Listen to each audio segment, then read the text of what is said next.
এক নজরে বিশ্বকাপের শীর্ষ ১০ গোলদাতা দেশ।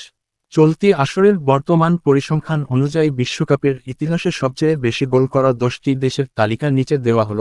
ব্রাজিল ও জার্মানির বর্তমান গোলের ব্যবধান মাত্র ২।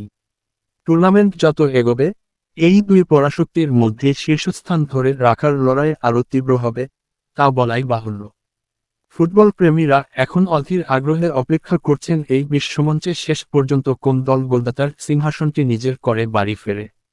বিশ্বকাপের এই আসরে যখন ব্রাজিল ও জার্মানির মধ্যে শীর্ষস্থানের ইঁদুর বিড়াল দৌড় চলছে, তখন বর্তমান বিশ্বচ্যাম্পিয়ন আর্জেন্টিনা রয়েছে বেশ খানিকটা পিছিয়ে।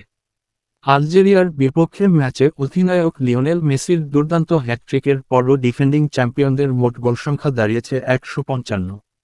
পরিসংখ্যান বলছে, তৃতীয় স্থানে থাকা আর্জেন্টিনার সাথে শীর্ষ দুই দলের ব্যবধান এতটাই বেশি যে চলতি আসরে আলবিসেলেস্তেদের পক্ষে সেই ব্যবধান ঘোচানো কোনোভাবেই সম্ভব নয়।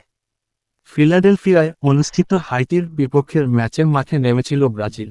দলের তারকা ফরোয়ার্ড ম্যাথিউস কুনহার চমৎকার জোড়া গোলের ওপর ভর করে ম্যাচটি জিতে নেয় তারা। এই জয়ের পাশাপাশি বিশ্বকাপের ইতিহাসে নিজেদের মোট গোল সংখ্যাকে ২৪১-এ নিয়ে গেছে ব্রাজিল।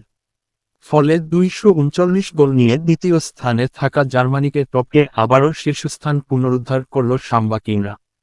ফিফা বিশ্বকাপের ইতিহাসে গোলসংখ্যার শীর্ষস্থান নিয়ে চলছে এক চরম উত্তেজনাপূর্ণ লড়াই। টুর্নামেন্টের শুরুতেই সর্বোচ্চ গোলের রেকর্ড নিয়ে মাঠে নেমেছিল রেকর্ড ৫ বারের বিশ্বচ্যাম্পিয়ন ব্রাজিল।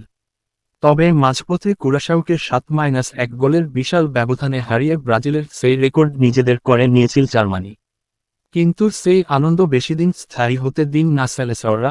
হাইতির বিপক্ষে দাপুটে ম্যাচ খেলে আবারও শীর্ষস্থান নিজেদের করে নিয়েছে ভিনিসিউস কুনহারা।